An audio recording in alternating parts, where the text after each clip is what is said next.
Manufactured in 1951 for the US Army, this interesting vintage Piper Super Cub, which has been in service in the US, Belgium and France, was up for sale.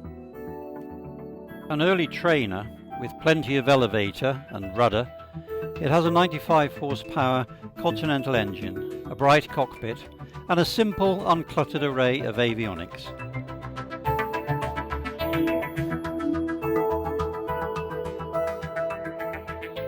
We met up with Robert, the owner, at Peterborough, Conington, where he travelled to from his base in Oxfordshire. Well, Davy fancied a trial flight, so before long she and Robert were on their way for a quick circuit of the airfield. That on. You can put the mic close to your mouth, as you know. Then, to show how practiced you are, you put that underneath, underneath those straps and through there. So, yeah.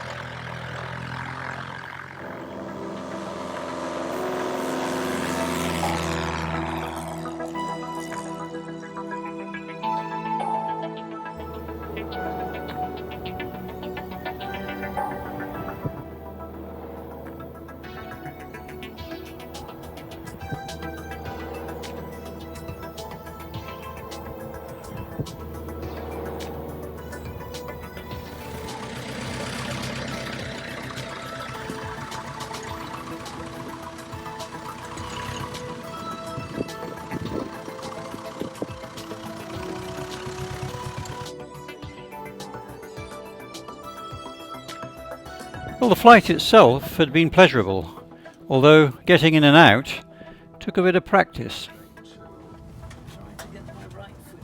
Yes, back into the stirrup. Brilliant. She's done this before. It's not the most. You're doing brilliantly. Not the elegant way of getting. You've done brilliantly. Yeah. Very good. Well, having done the deal, Robert flew the plane over to East Winch, where she was welcomed in to her new home.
There's the journey log. In what's Halford, the battery will cost you a tenner. Yeah. Oh right, yes, it's quite a tiny thing. But it's in there, the battery's in there. I remember you said it's behind the seat. And there's a trickle charger in there. The parking brake, which I wouldn't say it does what it says on the tin, is now on. Turn it, the fuel's on, the mags are cold, so we're just turning it to put a little bit of fuel into the intake. Left mag on, it's hot, so it needs more air. Yep. It will flood if we don't give it more air. So you see halfway forward. Halfway, yep. Yeah. And normally you'd have a chock there. Or Normally you'd have a chock. Yeah. And I wouldn't put those with the rope because... No, I've ordered just Yeah. a single one. Yeah. There is a chock in the back as well, Oh, but is without a rope. Right, okay. And then clear the prop. No, I don't want to do anything. Let's try again. Now it may need... it's thinking about it. It may need just a little squirt. Clear!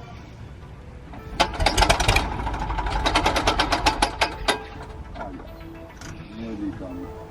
It's nearly there. You don't want to flood it. No. So it's actually better not to, you know, think, oh, it needs that. That was good, by the way. Yeah, yeah.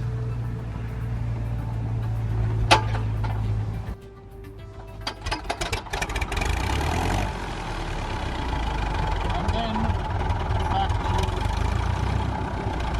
okay. Yeah.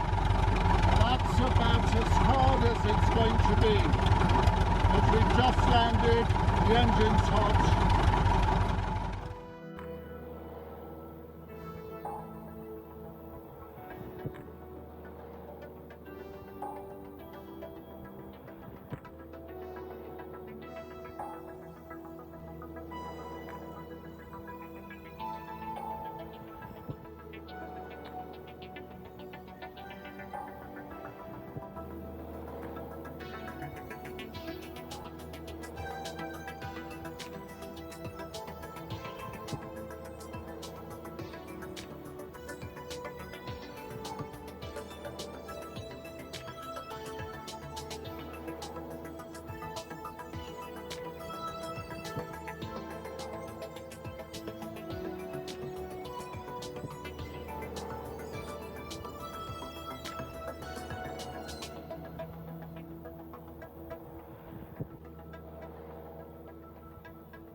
So lined up at the threshold of runway 28 at East Winch, she proceeded to gently climb away into the Norfolk skies, this time with Peter at the controls.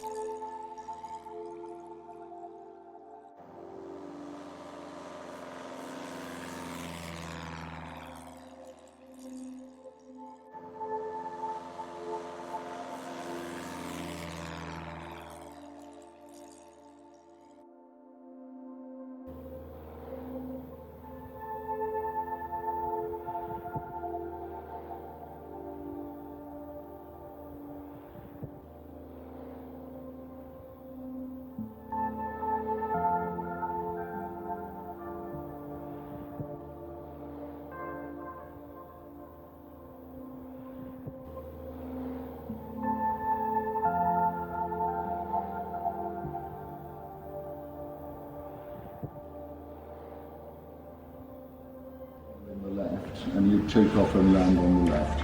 And I never use both. So the idle's not quite in Goldilocks mode. He calls it, he gave me an analogy, because he saw what he did with the propeller. A few days later, I had my own maiden flight, this time with David Petters at the controls. The start of a new era in my flying career. I can tell I'm going to enjoy it.